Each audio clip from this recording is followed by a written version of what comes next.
ناظرین، حضرت سیدنا لوط علیہ السلام حضرت ابراہیم علیہ السلام کے بھتیجے تھے۔ آپ کے والد ماجد کا نام حاران تھا۔ حضرت لوط علیہ السلام کا بچپن حضرت ابراہیم علیہ السلام کے زیر سایہ گزرا، اور آپ کی نشو و نما حضرت ابراہیم علیہ السلام کی آغوش تربیت کی مرہون منت تھی۔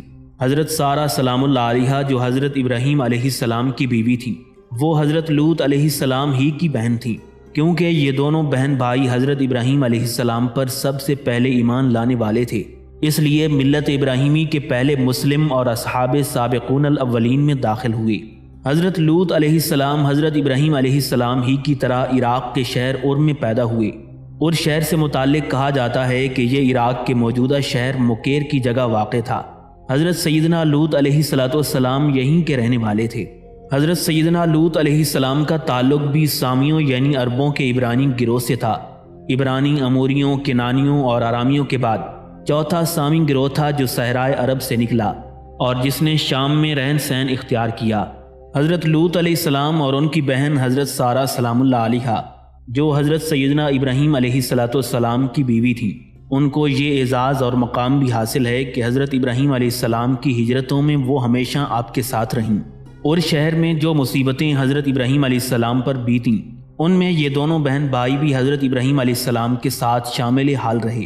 شہر میں کیونکہ بت پرستی اپنے عروج پر تھی، اس لیے حضرت ابراہیم علیہ السلام نے جب ان بتوں کے خلاف آواز اٹھائی تو آپ کو اذیتوں کا نشانہ بنایا گیا۔ تب حضرت سیدنا لوط علیہ السلام نے مکمل طور پر آپ کا ساتھ دیا اور حضرت ابراہیم علیہ السلام اور شہر سے نکل کر جران شہر کی طرف چلے گئے۔ تب بھی حضرت لوط علیہ السلام آپ کے ساتھ تھے۔ جران شہر سے جب آپ فلسطین میں داخل ہوئے تو حضرت سیدنا لوط علیہ السلام آپ کے ہمراہ تھے، اور پھر حضرت لوط علیہ السلام حضرت ابراہیم علیہ السلام کے ساتھ مصر کی سرزمین میں داخل ہوئے۔ مصر میں قیام کے دوران دونوں کے پاس کافی ساز و سامان تھا۔ مویشیوں کے بڑے بڑے ریوڑ تھے، اس لیے ان کے چرواہوں اور محافظوں کے درمیان بہت زیادہ کشمکش رہنے لگی تھی۔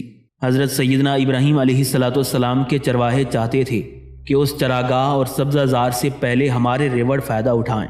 حضرت لوط علیہ السلام کے چرواہوں کی خواہش ہوتی تھی کہ پہلے ہمارا حق ہی سمجھا جائے۔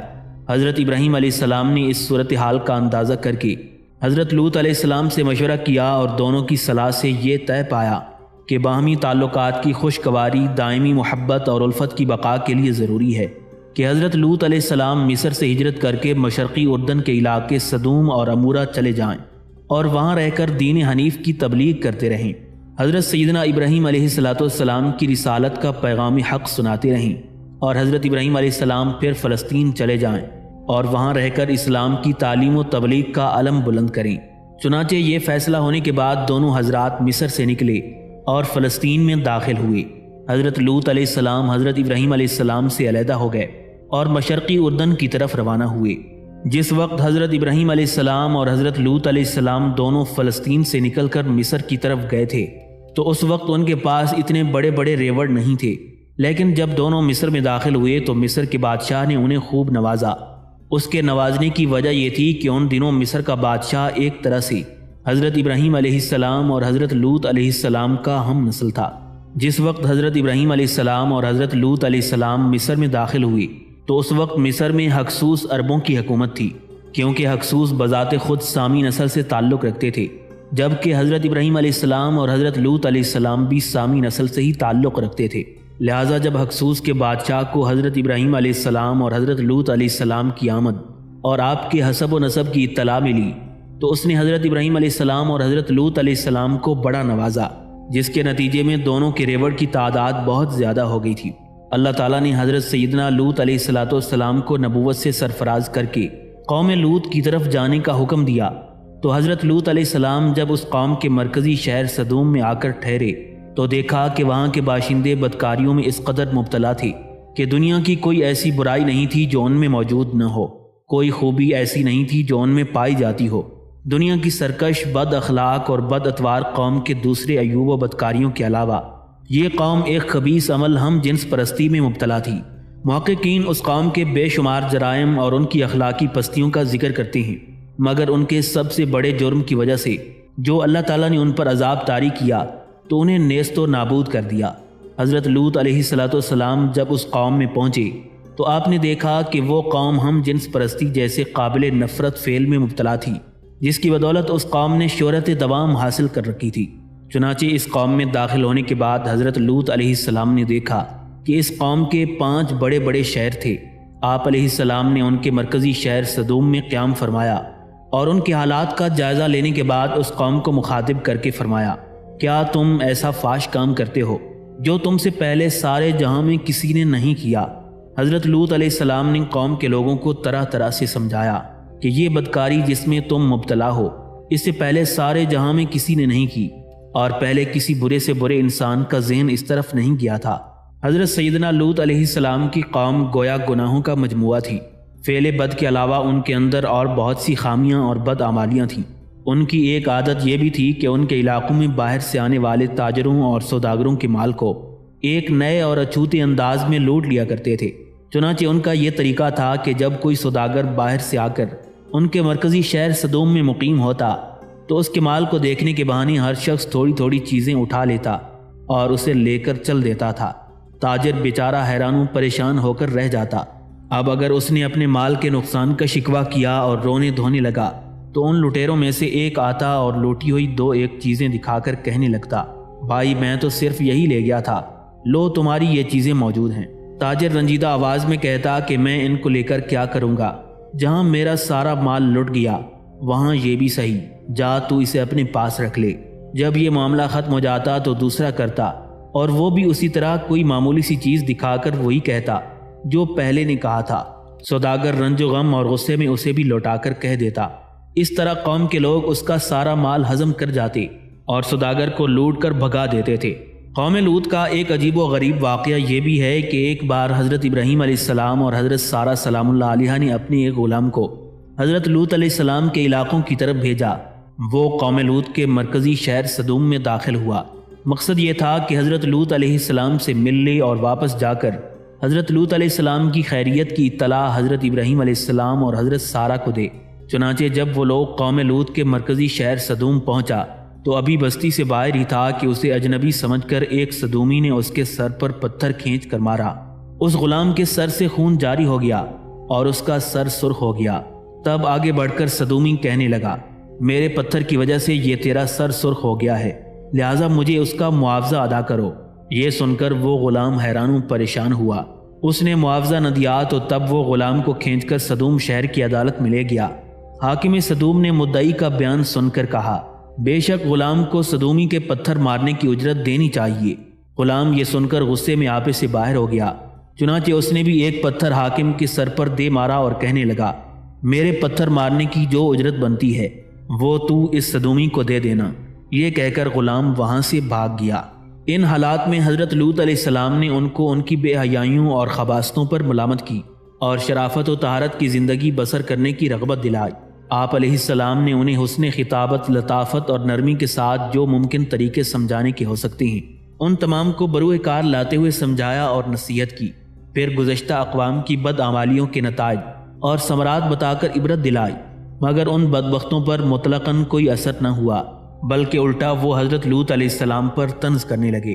قوم لوط کا یہ طنزیہ فقرہ تھا کہ بے شک یہ پاک لوگ ہیں، گویا حضرت لوط علیہ السلام اور ان کے خاندان کا طنز کرتے اور ان کا مذاق اڑاتے تھے کہ یہ بڑے پاک باز ہیں، ان کا ہماری بستی میں کیا کام۔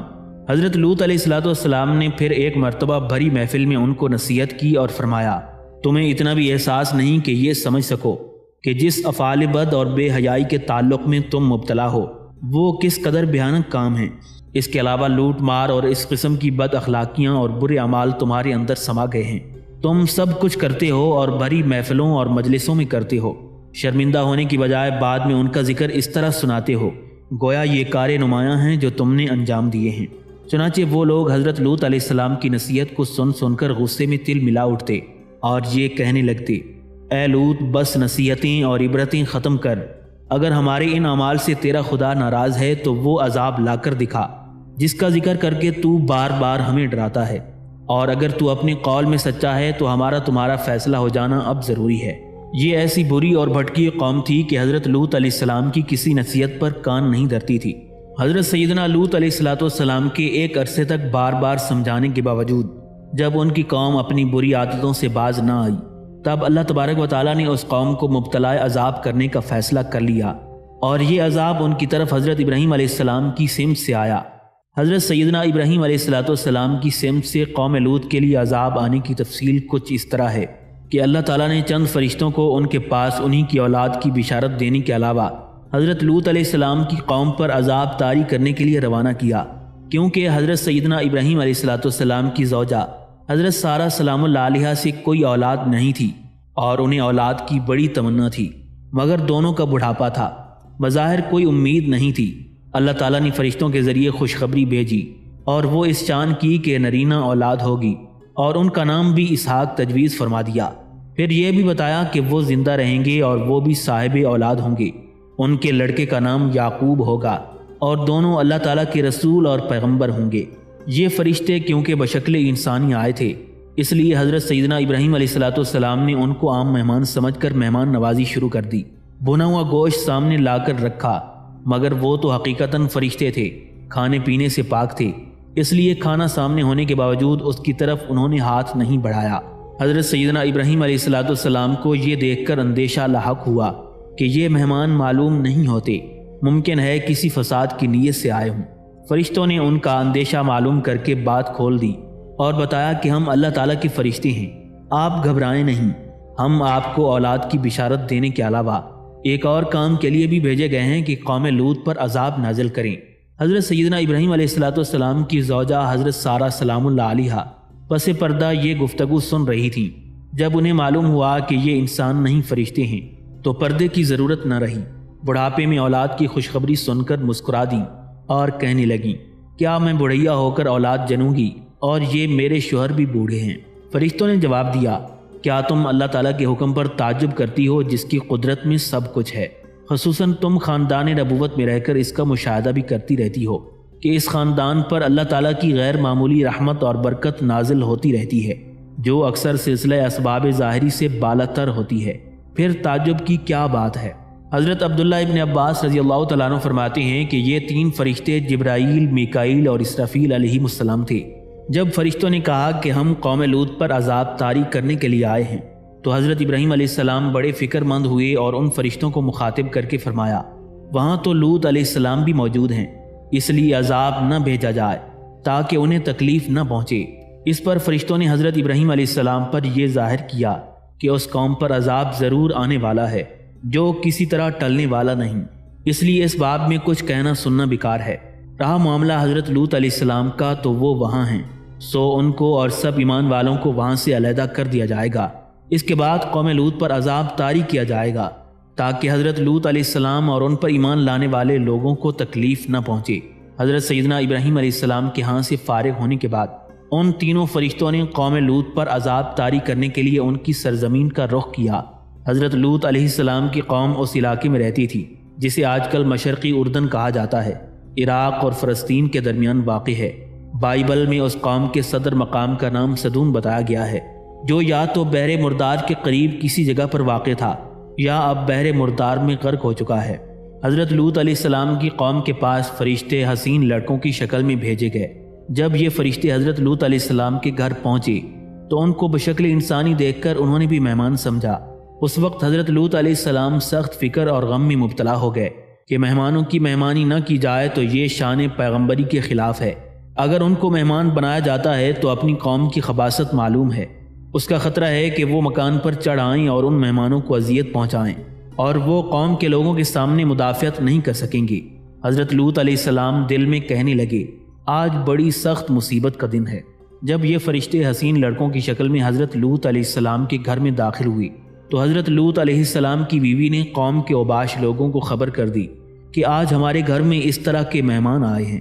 حضرت لوط علیہ السلام کا سابقہ اندیشہ سامنے آ گیا جس کا انہیں فکر اور غم تھا، چنانچہ ان کی قوم کے افراد دوڑتے ہوئے ان کے پاس آئے، اور وہ پہلے سے ہی نامعقول حرکتیں کیا ہی کرتے تھے۔ چنانچہ جب قوم لوط کے لوگ حضرت لوط علیہ السلام کے گھر پر چڑھ دوڑے اور ان حسین مہمانوں کو آپ سے مانگا تو اس موقع پر حضرت لوط علیہ السلام بڑے تنگ ہوئے۔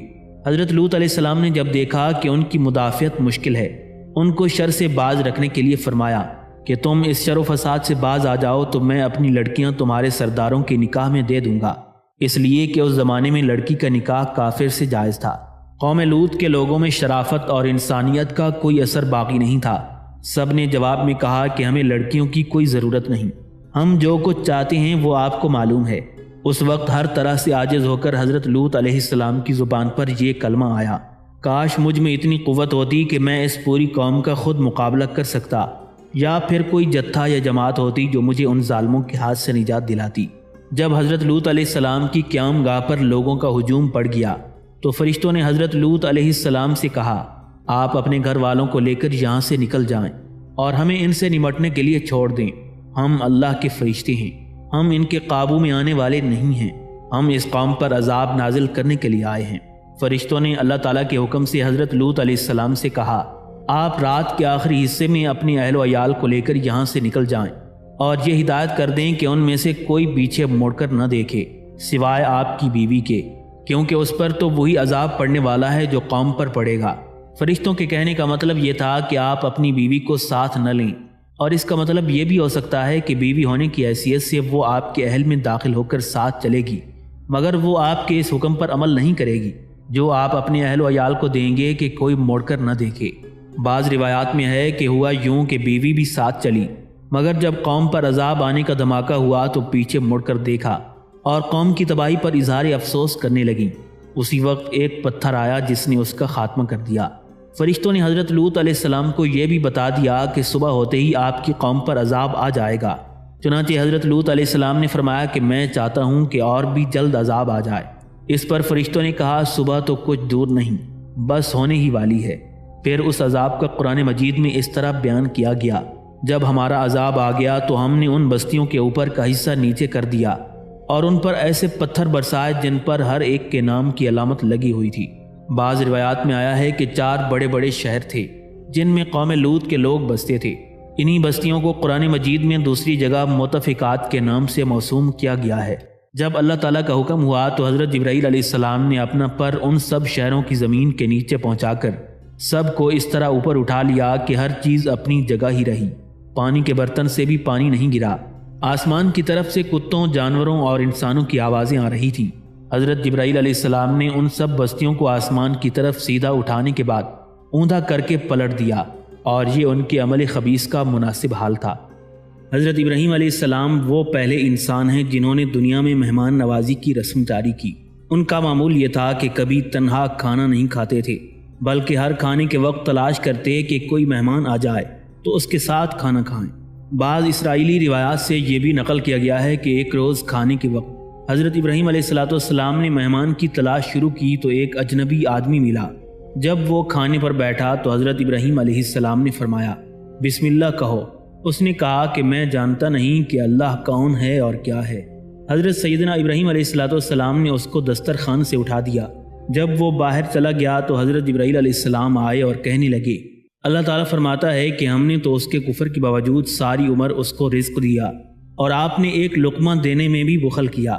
یہ سنتے ہی حضرت ابراہیم علیہ السلام اس کے پیچھے دوڑے، اس کو واپس بلایا اور اس نے کہا کہ جب تک آپ وجہ نہیں بتائیں گے کہ پہلے مجھے کیوں نکالا اور اب کیوں بلا رہے ہیں تو اس وقت تک میں آپ کے ساتھ نہیں جاؤں گا۔ حضرت سیدنا ابراہیم علیہ السلام نے واقعہ بتایا تو یہی واقعہ اس کے دین میں شامل ہونے کا سبب بن گیا۔ اس شخص نے کہا کہ وہ رب جس نے یہ حکم بھیجا ہے بڑا کریم ہے، میں اسی پر ایمان لاتا ہوں۔ پھر حضرت ابراہیم علیہ السلام کے ساتھ گیا اور مومن ہو کر باقاعدہ بسم اللہ پڑھ کر کھانا کھا لیا۔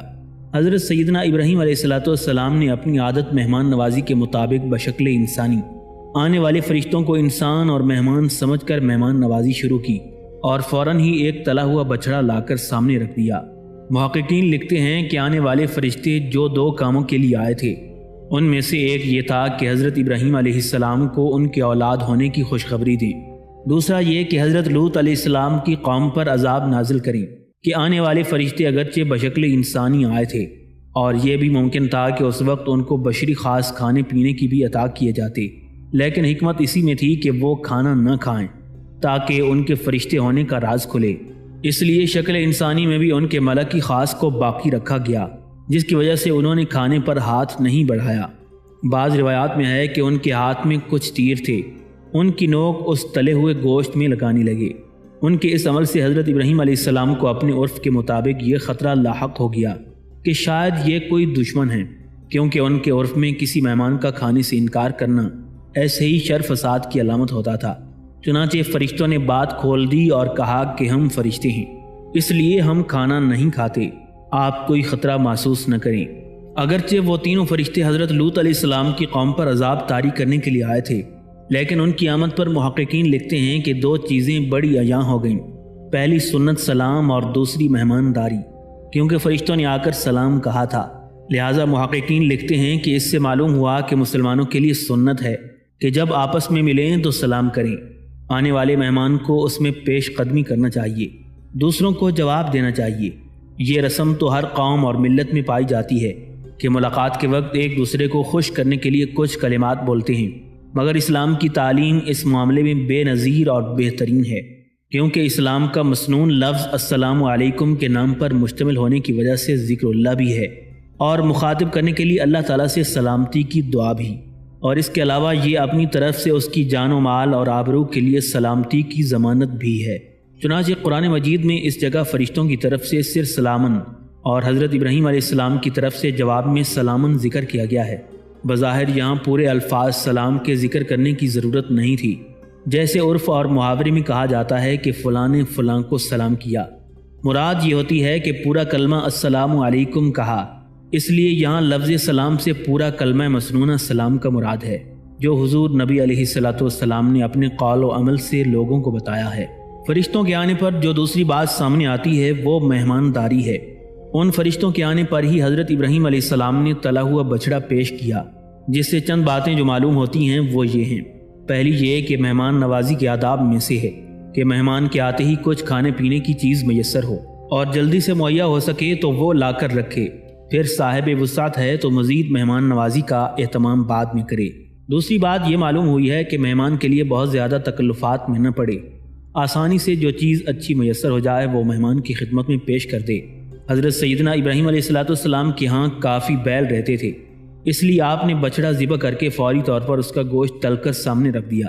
تیسری بات یہ سامنے آتی ہے کہ آنے والوں کی مہمانی کرنا آداب اسلام اور اخلاق میں سے ہے۔ بعض محققین یہ کہتے ہیں کہ اس سے یہ معلوم ہوا کہ مہمان کے آداب میں یہ ہے کہ مہمان کے سامنے جو چیز پیش کی جائے اسے قبول کرے، اس کا کھانے کو دل چاہے یا نہ چاہے تو معمولی سی شرکت دلجوئی کے لیے ضرور کرے۔ قوم لوط کے لیے عذاب کے لیے آنے والے فرشتوں نے کھانے سے انکار کیا تو یہ کہا تھا کہ ہم مفت کا کھانا نہیں کھاتے، اگر قیمت لے لیں تو کھائیں گے۔ حضرت ابراہیم علیہ السلام نے جواب میں فرمایا، ہاں اس کھانے کی ایک قیمت ہے، تم وہ ادا کر دو۔ وہ قیمت یہ ہے کہ شروع میں اللہ کا نام لو، آخر میں اس کی حمد کرو۔ حضرت جبرائیل علیہ السلام نے یہ سن کر اپنے ساتھیوں کو بتایا کہ اللہ تعالیٰ نے جو ان کو خلیل بنایا ہے یہ اسی کے مستحق ہیں۔ جب فرشتوں نے حضرت ابراہیم علیہ السلام پر ظاہر کر دیا کہ وہ انسان نہیں فرشتے ہیں، تب حضرت ابراہیم علیہ السلام کا خوف زائل ہو گیا۔ جب فرشتوں نے کہا کہ خوف نہ کھاؤ اور ان کا فرشتہ ہونا معلوم ہو گیا تو آپ نے خوشی کا اظہار بھی کیا، اس لیے کہ ان فرشتوں نے آپ کو آپ کی اولاد کی خوشخبری بھی دی تھی۔ چنانچہ اس طرف سے بے فکر ہو کر آپ دوسری طرف متوجہ ہوئے اور پوچھا کہ اب کیا ارادہ ہے۔ تب فرشتوں نے کہا کہ ہم قوم لوط پر عذاب طاری کرنے کے لیے آئے ہیں اور قوم لوط ہلاک کی جائے گی۔ اس پر حضرت ابراہیم علیہ السلام بڑے فکر مند ہوئے اور فرشتوں کو مخاطب کر کے فرمایا، وہاں تو لوط علیہ السلام بھی موجود ہیں، اس لیے عذاب نہ بھیجا جائے تاکہ ان کو تکلیف نہ پہنچے۔ ایسا کہنے سے حضرت ابراہیم علیہ السلام کا مطلب یہ ہوگا کہ اس بہانے سے وہ بچ جائیں۔ حضرت ابراہیم علیہ السلام نے شاید اس لیے کہا ہوگا کہ انہیں اس قوم کے مومن ہونے کی امید ہو، اس لیے کہ حضرت ابراہیم علیہ السلام بڑے حلیم الطبع رحیم المزاج اور بڑے نرم دل تھے، اس لیے آپ نے سفارش میں مبالغہ کیا۔ یہودیوں کی کتاب تلمود میں لکھا ہے کہ سدوم کے علاوہ یہودیوں کے 4 بڑے بڑے شہر اور بھی تھے، اور ان شہروں کے درمیان کا علاقہ ایسا گلزار بنا ہوا تھا کہ میلوں تک بس ایک باغ ہی باغ تھا، جس کے جمال کو دیکھ کر انسان پر مستی طاری ہونے لگتی تھی۔ مگر آج اس قوم کا نام و نشان دنیا سے بالکل ناپید ہو چکا ہے، اور یہ بھی معلوم نہیں کہ اس کی بستیاں ٹھیک کس مقام پر تھیں۔ اب صرف بحر مردار ہی اس کی ایک یادگار باقی ہے، جسے آج تک بحر لوط بھی کہا جاتا ہے۔ حضرت لوط علیہ السلام کی قوم چونکہ اپنی بد اخلاقی کی حدود کو پہنچ چکی تھی، اور ان کی یہ حالت تھی کہ جب ان کی کسی بھی بستی میں کوئی خوبصورت مہمان آ جاتا تو اس بستی کے اوباشوں کا ایک ہجوم وہاں امڑ آتا تھا۔ اعلانیہ اس سے مطالبہ کرتے کہ اپنے مہمانوں کو بدکاری کے لیے ہمارے حوالے کر دو، ان کی پوری آبادی میں کوئی ایسا شخص نہیں تھا جو ان حرکات کے خلاف آواز اٹھاتا، اور ان کی قوم میں کوئی اخلاقی حس باقی نہیں رہ گئی تھی جس کی وجہ سے لوگوں کو علل اعلان یہ زیادتیاں کرتے ہوئے شرم محسوس ہوتی۔ چنانچہ اسی بنا پر انہوں نے حضرت لوط علیہ السلام جیسے مقدس انسان اور معلم اخلاق کی بھی ہر نصیحت اور ان کی ہر تبلیغ کو جھٹلا دیا۔ ایک مرتبہ ایک ایلامی قوم کا مسافر قوم لوط کے علاقے سے گزر رہا تھا۔ راستے میں شام ہو گئی اور اسے مجبوراً ان کے مرکزی شہر سدوم میں ٹھہرنا پڑا۔ اس کے ساتھ اپنا زاد راہ تھا، اس لیے اس نے کسی سے میزبانی کی درخواست نہ کی۔ ایک درخت کے نیچے اتر گیا، مگر ایک سدومی اسے اپنے گھر لے گیا۔ رات اسے اپنے ہاں رکھا اور صبح ہونے سے پہلے اس کا گدھا اس کی زین اور مال تجارت سمیت اڑا دیا۔ اس نے شور مچایا مگر کسی نے اس کی فریاد نہ سنی، بلکہ بستی کے لوگوں نے اس کا رہا سہا مال بھی لوٹ لیا۔ پھر اسے بستی سے باہر نکال دیا گیا۔ کہتے ہیں کہ ایک مرتبہ ایک غریب آدمی ان کے شہر میں آیا، کسی نے اسے کھانے کو کچھ نہ دیا۔ وہ بھوک سے بدحال ہو کر ایک جگہ گر پڑا تھا کہ حضرت لوط علیہ السلام کی بیٹی نے اسے دیکھ لیا اور اس کے لیے کھانا پہنچایا۔ اس پر قوم کی طرف سے حضرت لوط علیہ السلام اور ان کی بیٹی کو سخت ملامت کی گئی اور انہیں دھمکیاں دی گئیں کہ ان حرکتوں کے ساتھ تم لوگ ہماری بستی میں نہیں رہ سکتے۔ حضرت لوط علیہ السلام اپنی قوم کو سمجھاتے، تمہارا جرم صرف اتنا نہیں ہے کہ تم فعل بد میں مبتلا ہو، بلکہ تمہاری زندگی کا سارا عمل ہی حد سے زیادہ بگڑ چکا ہے۔ پھر فرماتے کہ تمہارا یہ حال ہو گیا ہے کہ کھلم کھلا دیکھنے والوں کی نگاہوں کے سامنے فاش کام کرتے ہو۔ کیا تم ایسے بگڑ گئے ہو کہ برائی کرتے ہوئے راستوں پر ڈاکے مارتے ہو اور اپنی مجلسوں میں اعلانیہ برے کام کرتے ہو؟ جواب میں قوم کے لوگ کہتے، تجھے معلوم ہے اس سے پہلے جس نے بھی ہماری خلاف زبان کھولی یا ہماری حرکتوں پر اعتراض کیا یا جس نے ہماری مرضی کے خلاف کام کیا وہ ہماری بستیوں سے نکالا گیا۔ اب اگر تو یہ باتیں کرے گا تو تیرا حشر بھی ایسا ہی ہوگا۔ حضرت سیدنا لوط علیہ السلام کو یہ نوٹس دینے سے پہلے اس شریر قوم کے لوگ آپس میں یہ طے کر چکے تھے کہ حضرت لوط علیہ السلام اور ان کے خاندان والوں اور ساتھیوں کو اپنی بستی سے نکال باہر کرو۔ یہ لوگ بڑے پاک باز بنتے ہیں اور ان صالحین کو باہر کا راستہ دکھاؤ۔ قوم لوط پر عذاب طاری کر کے اس کے ذکر کرنے کے بعد موجودہ اقوام دنیا کو متنبع کرنے کے لیے خداوند قدوس کی طرف سے یہ بھی فرمایا گیا، یعنی پتھراؤ کا عذاب آج بھی ظالموں کے لیے کچھ دور نہیں۔ جو لوگ اس قوم کی طرح ظلم اور بے حیائی پر جمے رہیں وہ اپنے آپ کو اس عذاب سے دور نہ سمجھیں، آج بھی یہ عذاب آ سکتا ہے۔ حضور نبی کریم صلی اللہ علیہ وآلہ وسلم نے فرمایا، میری امت میں کچھ لوگ وہ عمل کریں گے جو قوم لوط کرتی تھی۔ جب ایسا ہونے لگے تو انتظار کرو کہ ان پر بھی یہی عذاب آئے گا جو قوم لوط پر آیا تھا۔ حضرت سیدنا لوط علیہ السلام نے ساری عمر اپنی قوم کو 3 سخت گناہوں سے ڈرایا اور باز رہنے کی تلقین کی۔ نمبر 1 غیر فطری فعل بد سے، نمبر 2 مسافروں پر ڈاکہ زنی سے، اور نمبر 3 اپنی محفلوں میں اعلاناً سب کے سامنے گناہ کرنے سے۔ قرآن مجید فرقان حمید نے اس تیسرے گناہ کی تعین نہیں فرمائی۔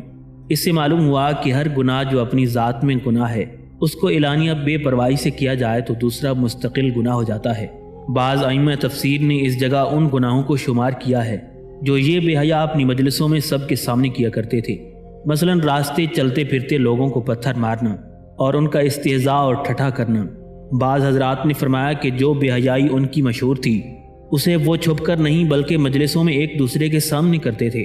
چنانچہ جب قوم نے اپنے پیغمبر کی کسی بات، کسی نصیحت اور کسی تلقین پر کان نہ دھرا تو پھر وہ عذاب کے مستحق ہوئے۔ قرآن مجید فرقان حمید نے مختلف مقامات پر قوم لوط کی ہدایت اور ان کی سرکشی اور ان کے گناہوں کا ذکر کیا ہے۔ ایک جگہ اس طرح فرمان عالی شان ہے، پس لوط کی قوم کا جواب اس کے سوا کچھ نہیں تھا کہ وہ کہنے لگے تو ہمارے پاس اللہ کا عذاب لے آ اگر تو سچا ہے۔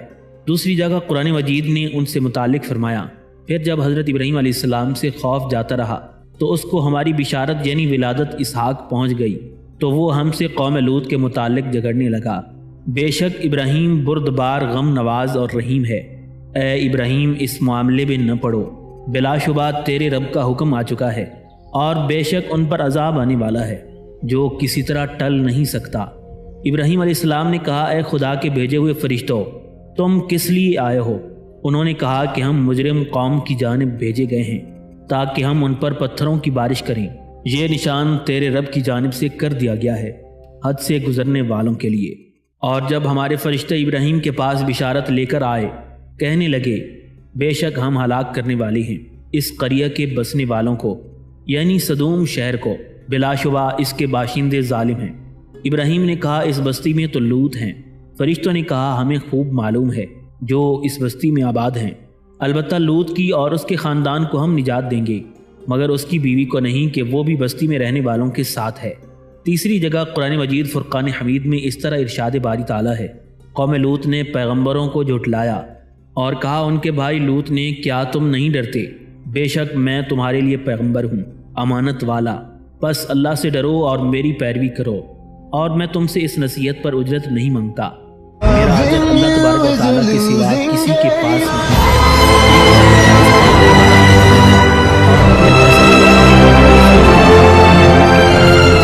تو انہوں نے کہا کہ تم لوگ اجنبی معلوم ہوتے ہو۔ انہوں نے کہا نہیں، یہ بات نہیں ہے، بلکہ ہم تمہارے پاس لے کر آئے ہیں جس میں لوگ شکر کیا کرتے تھے، یعنی ہلاکت کے ظہور کی خبریں جن کا لوگوں کو یقین نہیں تھا۔ ہمارا آنا امر حق کے لیے ہے اور ہم اپنے بیان میں سچے ہیں۔ بس چاہیے کہ کچھ لوگ رات کے اپنے گھروں کو لے کر نکل جاؤ اور ان کے پیچھے قدم اٹھاؤ، اور اس بات کا خیال رکھو کہ کوئی پیچھے مڑ کر نہ دیکھے، جہاں جانے کا حکم دیا گیا ہے اسی طرف رخ کر کے چلے جائیں۔ غرض ہم نے لوط پر حقیقت حال واضح کر دی کہ ہلاکت کا ظہور ہونے والا ہے، اور باشندگان شہر کی بیخ اور بنیاد صبح ہوتے ہی اکھڑ جانے والی ہے۔ اور اسی اثناء میں ایسا ہوا کہ شہر کے لوگ خوشیاں مناتے ہوئے آ پہنچے۔ حضرت لوط علیہ السلام نے کہا دیکھو یہ نئے آدمی میرے مہمان ہیں، تم اللہ سے ڈرو، تم میری رسوائی کے کیوں درپے ہو گئے ہو؟ انہوں نے کہا کہ ہم نے تجھے اس بات سے نہیں روک دیا تھا کہ کسی قوم کا آدمی ہو لیکن اپنی یہاں نہ ٹھہراؤ۔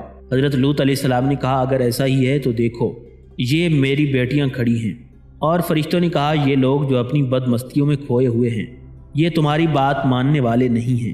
غرض سورج نکلتے نکلتے ایک ہولناک آواز نے انہیں آ لیا، بس ہم نے وہ بستی زیر و زبر کر ڈالی اور پکی ہوئی مٹی کے پتھروں کی ان پر بارش کی۔ بلا شبہ اس واقعے میں ان لوگوں کے لیے بڑی نشانیاں ہیں جو حقیقت کی پہچان رکھتے ہیں۔ حضرت سیدنا لوط علیہ السلام اپنے خاندان کے ساتھ ہجرت کر کے صغر کی بستی میں چلے گئے جو صدوم کے قریب ہی آباد تھی۔ سورج نکلنے کے بعد انہوں نے صدوم کی جانب دیکھا تو وہاں ہلاکت اور بربادی کے نشانات کے سوا اور کچھ نہیں تھا۔ حضرت لوط علیہ السلام نے صغر کو بھی چھوڑ دیا اور اس کے قریب ایک پہاڑی پر جا کر آباد ہوئی اور امن و امان سے رہنے لگی، اور وہیں آپ علیہ السلام کا انتقال ہوا۔ عذاب کے ذریعے ہلاک کیے جانے والوں میں حضرت لوط علیہ السلام کی بیوی بھی شامل تھی، اس لیے کہ اس نے اپنے شوہر یعنی حضرت لوط علیہ السلام سے خیانت کی تھی۔ یہ خیانت اس معنی میں نہیں کہ وہ بدکاری کی مرتکب ہوئی تھی، بلکہ اس معنی میں ہے کہ اس نے ایمان کی راہ میں حضرت لوط علیہ السلام کا ساتھ نہیں دیا تھا۔ اس سلسلے میں دو پیغمبروں کی بیویاں ہمارے سامنے آتی ہیں، ایک حضرت نوح علیہ السلام اور دوسرے حضرت لوط علیہ السلام، جن کی بیویوں نے حضرت نوح علیہ السلام اور حضرت لوط علیہ السلام کا ساتھ نہیں دیا، بلکہ ان کے مقابلے میں دشمنان دین کا ساتھ دیتی رہیں۔ حضرت نوح علیہ السلام کی بیوی اپنی قوم کو ایمان لانے والوں کی خبریں پہنچایا کرتی تھی، اور حضرت لوط علیہ السلام کی بیوی اپنے شوہر کے ہاں آنے والے لوگوں کی اطلاع اپنی قوم کے بد اعمال لوگوں کو دے دیا کرتی تھی۔ قرآن مجید برہان رشید میں قوم لوط سے متعلق فرمایا گیا کہ ہم نے قوم لوط پر بارش کی۔ اس بارش سے مراد پانی کی بارش نہیں بلکہ پتھروں کی بارش ہے۔ قرآن مجید میں دوسرے مقامات پر اس عذاب کی تفصیل بیان ہوئی ہے، وہ یہ ہے کہ حضرت لوط علیہ السلام جب رات کے پچھلے پہر اپنے بال بچوں کو لے کر نکل گئے تو صبح پاؤں پھٹتے ہی اچانک ایک زوردار دھماکہ ہوا۔ ایک ہولناک زلزلے نے ان کی بستیوں کو پلٹ کر رکھ دیا۔ ایک زبردست آتش فشانی پہاڑ سے ان پر پتھر برسائے گئے، ایک طوفانی ہوا سے بھی ان پر پتھراؤ کیا گیا۔ بحر مردار، جسے تاریخ کے اوراق میں ڈیڈ سی بھی کہتے ہیں، اس کے جنوب اور مشرق میں جو علاقہ انتہائی ویران اور سنسان حالت میں پڑا ہوا ہے، اس میں بکثرت پرانی بستیوں کے کھنڈرات کی موجودگی پتہ دیتی ہے کہ یہ کسی زمانے میں نہایت آباد رہا تھا۔ آج وہاں سینکڑوں برباد شدہ بستیوں کے آثار ملتے ہیں، حالانکہ اب یہ علاقہ اتنا شاداب نہیں ہے کہ اتنی آبادی کا بوجھ سہار سکے۔ آثار قدیمہ کے ماہرین کا اندازہ ہے کہ اس علاقے کی آبادی کی خوشحالی کا دور 2300 قبل مسیح سے 1900 قبل مسیح تک رہا ہے۔ حضرت سیدنا ابراہیم علیہ السلام کے متعلق مورخین کا اندازہ یہ ہے کہ وہ 2000 سال قبل مسیح کے لگ بھگ زمانے میں گزرے ہیں۔ اس لحاظ سے آثار کی شہادت اس بات کی تائید کرتی ہے کہ یہ علاقہ حضرت ابراہیم علیہ السلام اور ان کے بھتیجے حضرت لوط علیہ السلام کے زمانے میں ہی برباد ہوا تھا۔ اس علاقے کا سب سے زیادہ آباد اور سرسبز و شاداب حصہ وہی تھا جسے صدوم کا نام دیا گیا ہے۔ حضرت سیدنا ابراہیم علیہ السلام جب فلسطین کے شہر جرون سے اس وادی کا حال دیکھنے کے لیے آئے تو زمین سے دھواں اس طرح اٹھ رہا تھا جیسے بھٹی کا دھواں اٹھتا ہے۔ آج حجاز سے شام اور عراق سے مصر جاتے ہوئے یہ تباہ شدہ علاقہ راستے میں پڑتا ہے اور عموماً قافلوں کے لوگ تباہی کے ان آثار کو دیکھتے ہیں جو اس پورے علاقے میں آج تک نمایاں ہے۔ یہ علاقہ بحر لوط یعنی بحر مرتار کے مشرق اور جنوب میں واقع ہے، اور خصوصیت کے ساتھ اس کے جنوبی حصے کے متعلق جغرافیہ دانوں کا بیان ہے کہ یہاں اس درجہ ویرانی پائی جاتی ہے جس کی نظیر روئے زمین میں کہیں اور نہیں دیکھی گئی۔